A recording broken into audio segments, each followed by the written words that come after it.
দেখে নাও model question paper 9 page number 434 থেকে 436 আবার পড়তে হবে। টেক্সটগুলো রিপিট, আমরা হচ্ছে কোশ্চেন অ্যান্সারগুলো রিপিট পড়বো, এগুলো রিপিট পড়বো, তাহলে ক্লিয়ার হয়ে যাবে। আজকের পর থেকে রিপিট পড়া শুরু হবে, সব তো হয়ে গেছে। প্রোজ পোর্শন থেকে দেখে নাও। প্রথম প্রশ্ন হচ্ছে, how does the narrator describe দেউলিয়া যে প্লেস? দেউলিকে ন্যারেটর কেমন ধরনের জায়গা হিসেবে চিহ্নিত করেছে? উত্তর হচ্ছে কোয়াইট অ্যান্ড ফরগটেন, শান্ত এবং ভুলে যাওয়া হয়েছে। একের বি হচ্ছে correct answer.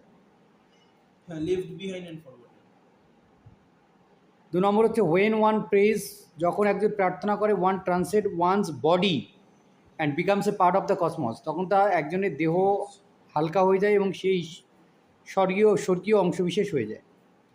3 number, in which season did the fateful bet take place? কোন ঋতুতে হয়েছিল? এটা হচ্ছে অটাম, শরৎ ঋতুতে হয়েছিল। 4 নম্বর হচ্ছে, the narrator decided to get off the train at Deoli and spend the day there, যে তিনি দেউলির ট্রেন থেকে নামবেন এবং সেখানে একটা দিন কাটাবেন। 4-এর সি হবে correct answer. 5 number, at 12 o'clock the prisoner was destined to receive his freedom, যে দুপুর 12টার সময় নির্ধারিত ছিল যে বন্দি মুক্তি পাবে। 5-এর সি হবে কারেক্ট অ্যান্সার। 6 নম্বরে চলে যাও, এখানে হচ্ছে কোনটা ট্রু কোনটা ফলস বলতে হবে। The narrator was captivated by the young girl at the station, 1 নম্বর হচ্ছে true. Once he broke his journey at Deoli and spend the whole day there, এটা ফলস, কখনোই থামেনি সেরকমভাবে আর সারাদিন কাটায়নি। 3 নম্বর হচ্ছে, he made the girl only twice, এটা true হবে। The new station master could remember the young girl quite well, এটা false হবে, অর্থাৎ 6-এর সি হবে কারেক্ট অ্যান্সার। 7 নম্বরে চলে যাও, rearrange the following sentence, rearrange করলে কারেক্ট সিকোয়েন্স হচ্ছে এ 4 3 1 2, তো 7-এর এ হচ্ছে কারেক্ট সিকোয়েন্স। 8 নম্বরে চলে যাও, অ্যাসারশন হচ্ছে Kalam's father was widely respected in Rameswaram, কালামের বাবাকে রামেশ্বরমে সকলে সম্মান করে। রিজন হচ্ছে he was generous and help people without any discrimination, তিনি হচ্ছেন সকলকে সহযোগিতা করেন, সেটা ছোট বড় যেই হোক না কেন, ধনী গরিব মিলেমিশে। Number 9, if one does not pray, একজন যদি প্রার্থনা না করে তাহলে if one does not pray. 9-এর ডি হবে correct answer. One can not transcend one's body and become a part of the cosmos, তাহলে তার দেহটা হালকাও হবে না আর সে স্বর্গের অংশবিশেষও হবে না। Number 10, clock struck 3, chill trees rustle outside, তারিখটা কখন ছিল? Garden was dark and cold, it was raining. 10-এর বি হচ্ছে কারেক্ট অ্যান্সার, November 14, 1885। না স্যার, আপনি ওখানে November 13 করিয়েছেন এমসিকিউতে, পরিষ্কার মনে হয়। আচ্ছা, November 13, 1885। এটা কি দেখবো কি স্যার? না না না, ইয়ে করো, মানে এখানে অ্যাকচুয়ালি হচ্ছে আমরা তারিখ যদি ধরা হয় তাহলে সকাল হলে নূতন তারিখ ধরি আমরা, আর যদি রাত 12টার পরে তারিখ পাল্টাই ধরি তাহলে 14 November 14, 1885। আর যদি রাতটাকে আমরা ধরি তাহলে November 13, 1885। সো 10-এর ডি হবে কারেক্ট অ্যান্সার, 10-এর ডি কারেক্ট কর, কারণ এখানে অ্যাকচুয়ালি রাতটাকে ধরা হচ্ছে, পরের দিন ছাড়া পাবে বলেছে 14 নভেম্বরে, তাহলে November 13, 1885 কর, 10-এর D.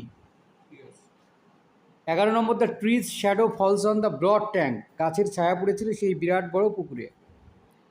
12 number, how did the poet love her sweet companions, কীভাবে তার সঙ্গীদেরকে তিনি ভালোবাসেন? ইন্টেন্সলি, গভীরভাবে। 13 হচ্ছে, the poet could think of the tree until her eyes were drenched with hot tears, কবি গাছদের সম্পর্কে ভাববেন যতক্ষণ পর্যন্ত তার চোখ থেকে মানে সেই গরম জল যতক্ষণ না পর্যন্ত অশ্রু জল যতক্ষণ না নেমে আসে। 14, Ulysses grey spirit yearns in desire to follow the sinking star, তার সেই ধূসর রঙের আত্মা সে চায় সেই ডুবন্ত তারা সিঙ্কিং স্টারকে অনুসরণ করতে। 15 হচ্ছে, the philosophy of the poems Ulysses is activity and, হ্যাঁ, the philosophy of the poem Ulysses is activity and adventure, এটা হচ্ছে তার ফিলোসফি। 15 এ।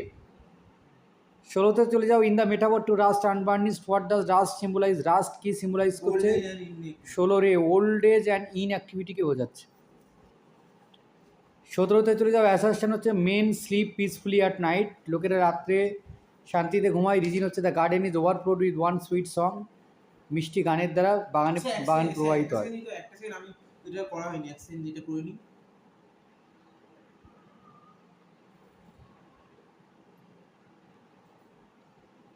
বলুন। বি হবে কারেক্ট অ্যান্সার, কারণ both assertion and reason are true, but reason is not the correct explanation for assertion. Statement 18 এই 18 statement 1 আছে 2 আছে। স্টেটমেন্ট 1 হচ্ছে the poet compares the casuarina tree to a beautiful woman, এটা false. আর 2 হচ্ছে the poet went to France and Italy, এটা true. অর্থাৎ 18 C হচ্ছে কারেক্ট স্টেটমেন্ট, কারেক্ট অ্যান্সার। 19-এ চলে যাও, স্টেটমেন্ট এ বলছে Ulysses encourages his crew to go on last voyage with him and not be afraid to die, এটা হচ্ছে statement 1 হচ্ছে ঠিক আছে। স্টেটমেন্ট বি হচ্ছে they might meet Achilles in the happy isles, যে তারা হয়তো মানে সেই সুখী দ্বীপে অ্যাকিলিসের সঙ্গে দেখা করতে পারে, এটাও ঠিক আছে। তো এখানে এ হবে correct answer, B is the reason for এর রিজনটা হচ্ছে বি। 20-তে চলে যাও, ওয়ার্ডস আর সিনোনিমস, কারেক্ট সিকোয়েন্স হচ্ছে এ। একের বি, হোড হচ্ছে স্টোর, আর লিজ হচ্ছে ড্রেস, শেক হচ্ছে শার্টস, ভেসেলস হচ্ছে শিপ। ভেসেলসটাই বুঝতে পেরে গেছি, ভেসেলসটা। নাটকে চলে যাও, what can not be compare with the value of a son, একটা ছেলের সঙ্গে কার মূল্যকে তুলনা করা যায় না।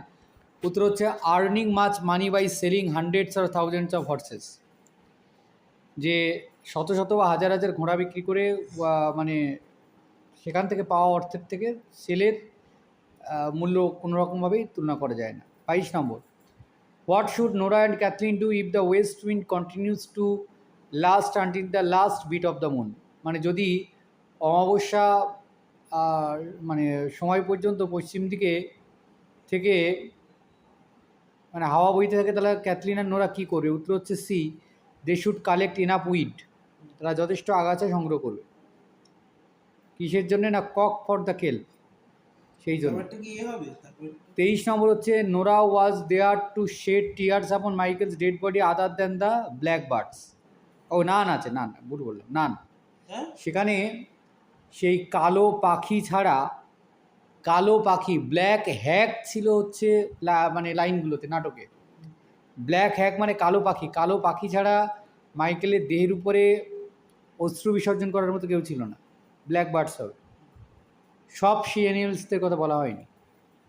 অ্যাসারশন আছে something choke the words of blessing in Maurya's throat, মরিয়ার গলায় আটকে গেল সেই যে কথাগুলো সে বলতে চাইছিল। রিজিন হচ্ছে she saw Michael's ghost on the grey pony following Bartley's dead mare, সে দেখলো যে মাইকেলের সেই ভূতকে দেখলো যে কিনা গ্রে পনির উপরে আছে বার্টলিস ডেড মেয়ারের পিছে। Both assertion and reason are true and reason is the correct explanation for assertion. 24-এর এ। 25 নম্বর আছে case, Maurya is a strong and determined woman, what might be the reason for her strength and determination, সে কেন এতটা strong এবং determined, দৃঢ় প্রতিজ্ঞ কেন এবং কেন এত শক্তিশালী? উত্তর হচ্ছে B, she has experience great losses in her life, জীবনে অনেক ক্ষতির সম্মুখীন সে হয়েছে।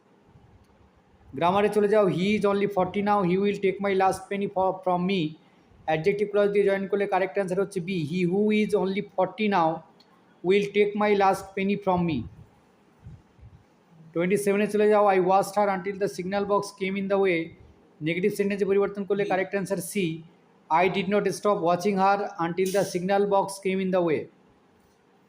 28-এ চলে যাও, some of them said the death penalty ought to be replaced everywhere by imprisonment for life, narration change করলে correct answer A, some of them said death penalty ought to be replaced everywhere by imprisonment for life. 29-এ চলে যাও, I saw thee in my on native clime, love native clime, split করলে correct answer হচ্ছে B, I saw thee it was in my own love native clime. 30-তে চলে যাও, all necessities are providing for in terms of food medicine আর clothing, এখানে providing হবে না, provided হবে। 30 সি হবে কারেক্ট অ্যান্সার। আনসিনে চলে যাও, এটা হচ্ছে ম্যাথমেটিক্সের সেই রামানুজনকে নিয়ে আছে, শ্রীনিবাস রামানুজন, একজন লেজেন্ড। এনার জন্য কিন্তু রামানুজন পুরস্কার আছে, ম্যাথমেটিক্সের উপরে পুরস্কার রয়েছে। স্টেটমেন্ট 1 বলছে রামানুজনস ফ্যামিলি ওয়াজ নট অ্যাফ্লুয়েন্ট, তার পরিবার কিন্তু খুব একটা ধনী ছিল না, এটা কারেক্ট।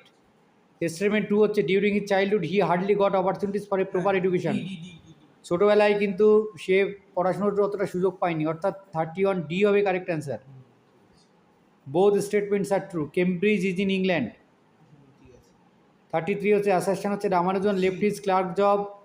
রিজন হচ্ছে scholarship was arranged for him at Cambridge, এটা হচ্ছে correct, both statement are true.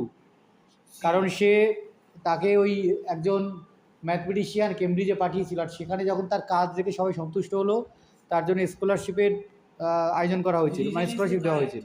Correct assertion. না, বোথ স্টেটমেন্ট আর ট্রু হবে। হ্যাঁ তারপরে এন্ড রিজন ইজ দ্য 34 34 হচ্ছে রা- 33 এটা বললেন না? ওই তো ঠিকই আছে, ডি হবে, ডি। কেন? এটা তো ওই জন্যই তো ছেড়েছিল তো। দুটো স্টেটমেন্টই ট্রু হবে। সে হবে কিন্তু ওই জন্য একটা আছে হচ্ছে রিজন হচ্ছে কারেক্ট এক্সপ্লেনেশন, আর একটা ডিটা আছে হচ্ছে কারেক্ট এক্সপ্লেনেশন নয়, ডি এর অ্যান্সার কি আছে, যেটা নয়। কি লেখা আছে? both assertion and reason are true and reason is not the correct explanation for আমি কি assertion. অপশানগুলো কি লিখিনি? আচ্ছা, এখানে দেখি, আমাকে দেখাও দেখি, তাহলে সি হবে কারেক্ট। হুম কারণ এখানে হচ্ছে both assertion and reason are true হবে, and reason is the correct explanation for assertion. 33 C হবে কারেক্ট অ্যান্সার। অ্যাসারশন রিজন হবে কারেক্ট, আর রিজন হচ্ছে কারেক্ট এক্সপ্লেনেশন ফর অ্যাসারশন। 34 হচ্ছে Ramanujan use to play numbers. 35 হচ্ছে ইনঅ্যাডিকুয়েট। 36 হচ্ছে স্যার হচ্ছে গরিব। অপর্যাপ্ত। ইনঅ্যাডিকুয়েট পে হতো, মানে যথেষ্ট পরিমাণে টাকা পয়সা দিত না। 36 born in poor Brahmin family, Ramanujan became a clerk. কমপ্লেক্সে পরিবর্তন করলে এ হবে correct answer, Ramanujan who was born in poor Brahmin family became a clerk. 37 a scholarship was arranged for him, correct voice হচ্ছে B, the authority arranged a scholarship for him, আচ্ছা C হবে। B. আচ্ছা a scholarship was arranged for him, ওটা প্যাসিভে আছে, অ্যাক্টিভে নিয়ে আসতে। 38 professor Julian হ্যাক্সলে has refer to him somewhere as the greatest mathematician of the century. Rewrite করতে হবে, রিরাইট করলে professor Julian Huxley made a reference to him somewhere as the greatest mathematician of the century. 38 B হবে correct answer, B. Sir 39 এরটা হয়নি। 39 the synonym of the word invariably would be always. হ্যাঁ ঠিক আছে C. 40 হচ্ছে among the following which word does not mean miserable, fine. এতদিনে সবথেকে বেশি পেয়েছি আজকে।